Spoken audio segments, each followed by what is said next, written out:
মাদ্রাসায় doctor engineer করার জন্যই আমাদের এই চেষ্টা।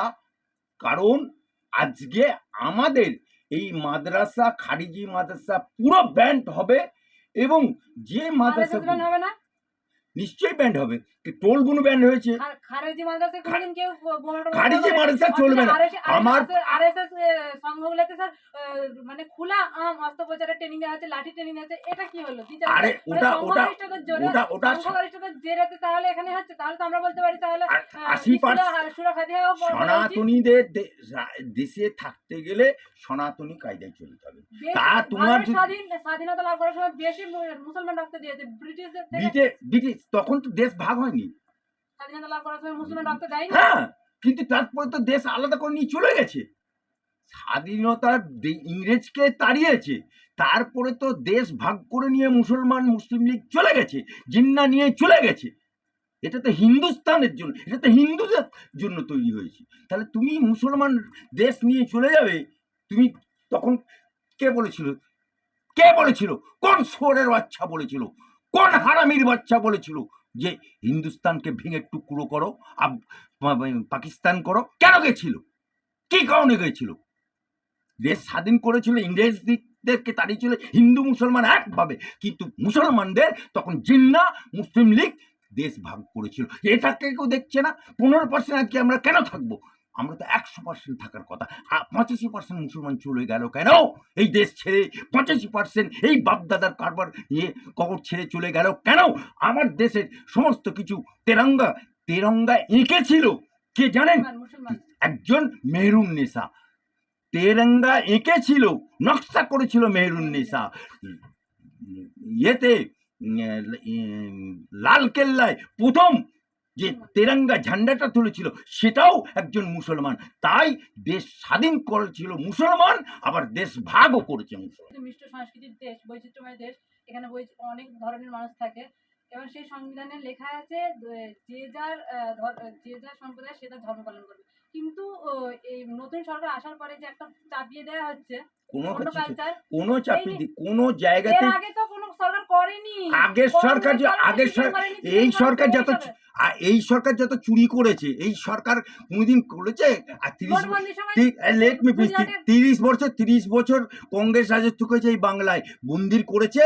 30-35 বছর বামপন্থ সরকার করেছে, মন্দির করেছে? তার আগে যে যতগুলো সরকার ছিল, কেউ কি সরকারি টাকায় মন্দির করেছে? আমাকে দেখাতে পারবেন একটা? তাহলে সেটা সংবিধান বিরোধী হয়নি। এবং সরকারি টাকায় পশ্চিমবঙ্গ সরকারি টাকায় কোনোদিন মুয়াজ্জিন ভাতা, ইমাম ভাতা দিয়েছে, পুরোহিত ভাতা দিয়েছে সরকারি টাকায়? দুর্গাপুজোর কার্নিভাল হয়েছে সরকারি টাকায়? কোনোদিন দুর্গাপুজোর ক্লাবকে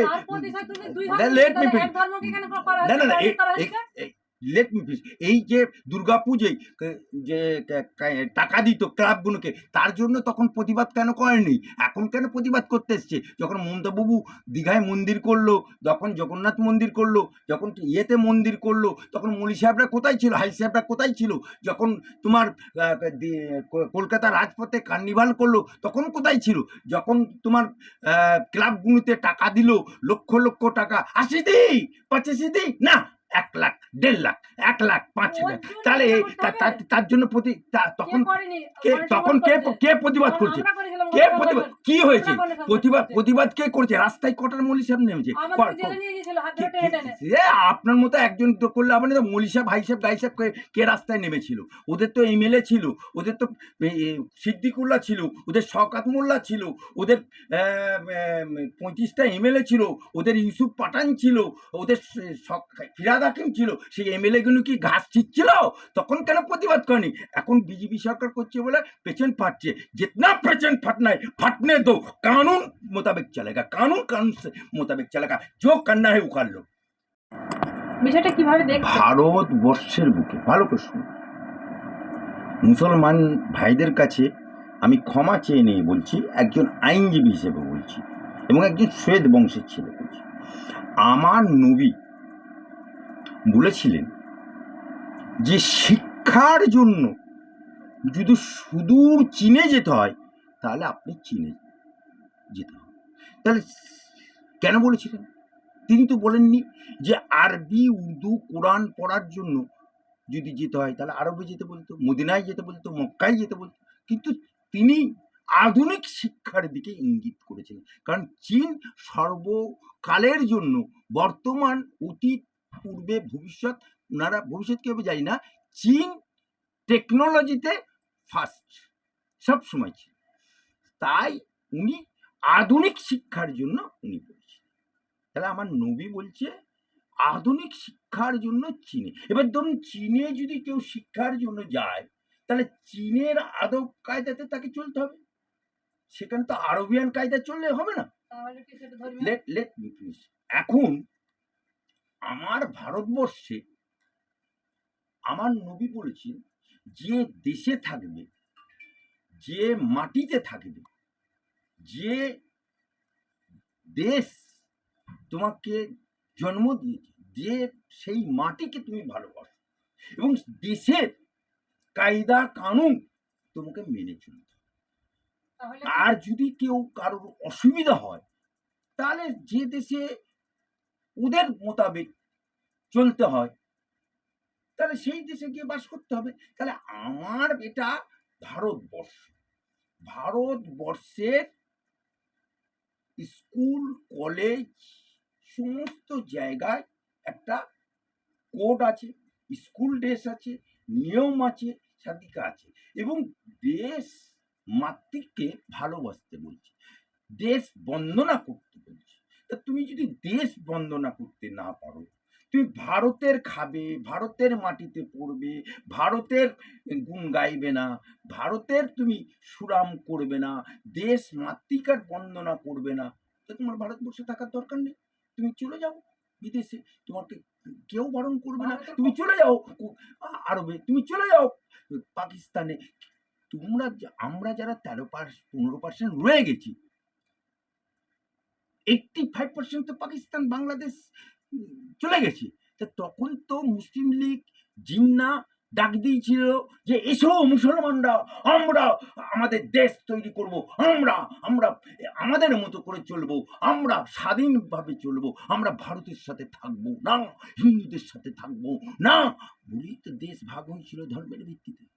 ধর্মের ভিত্তিতে দেশ ভাগ হয়েছিল। কিন্তু আমরা 15% মুসলমান ভারতবর্ষে রয়ে গেছিলাম, ভারত মাতাকে যারা ভালোবেসেছিলাম, ভারতের মাটিকে যারা ভালোবেসেছিলাম, বাপ দাদা 14 পুরুষের কবরকে যারা আঁকড়ে ধরেছিলাম, আমাদের মাটিকে যারা ভালোবেসেছিলাম, আমরা রয়ে গেছি। তাহলে আমরা রয়ে গেছি, আমরা ইসলামের ওই জিন্নার ডাকে যাইনি, আমরা মুসলিম লীগের ডাকে পাকিস্তান যাইনি। আজও আমার কাছে একদম অথেন্টিক ডকুমেন্ট বলছি, পাকিস্তানে যারা আমার দেশ থেকে চলে গেছে, তারা এখনো পাকিস্তানি হতে পারেনি, সে দেশের নাগরিক হতে পারেনি, তাদেরকে মুয়াজ্জির বলা হয়। আমরা তো তবু ভারতের নাগরিক, গর্ব করে বলি ভারত সারে জাহাঁ সে আচ্ছা, সারে জাহাঁ সে হামারা হিন্দুস্তান। তো সারে জাহাঁ সে হিন্দুস্তান যদি বলতে পারি, এক হিন্দ জয় হিন্দ যদি বলতে পারি, তা বন্দে মাতরমে কি উংলি করার কি আছে? ইমান, আপনি বলুন তো আমাকে একটা কথা, মুসলমান ধর্মে সুদ খাওয়া হারাম, ব্যাংকে টাকা রাখছে কেন?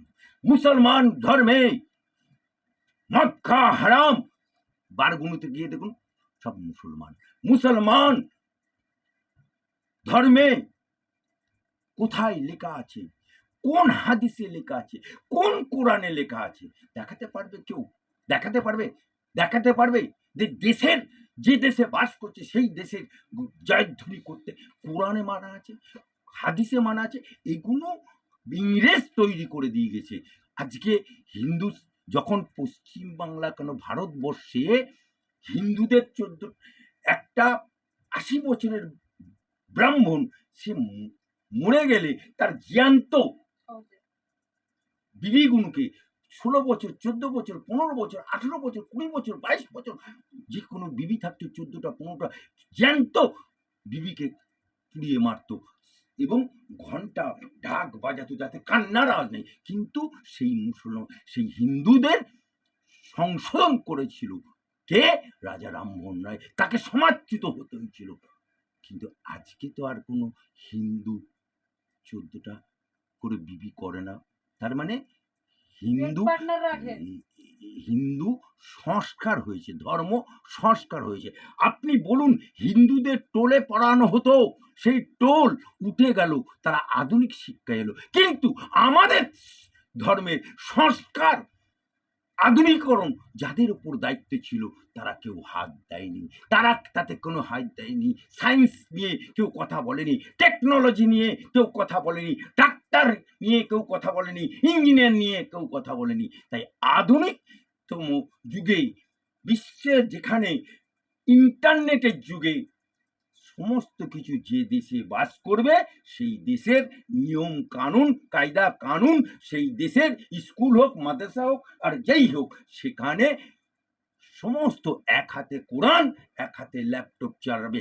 ইমান আপনি বোরখা পরে রাস্তায় বেরোচ্ছেন, আমি চ্যালেঞ্জ করে বলছি, ফুরফুরা শরীফের বহু বহু বহু ঘরের মেয়েরা যখন বেরোয় বোরখা পরে বেরোয়, আর এখানে এসে বোরকা খুলে বারের ড্যান্স দেখছে, সিগারেট খাচ্ছে। আমার কাছে প্রুফ আছে, বহু মুসলমান বোরকা পরে বেরোয় আর এখানে কলকাতায় এসে বোরকা উঠে যায়।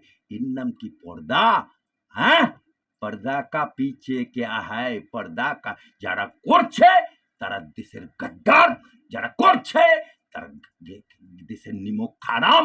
जिसको ব্যথা লাগেগা ও उंगली लगेगा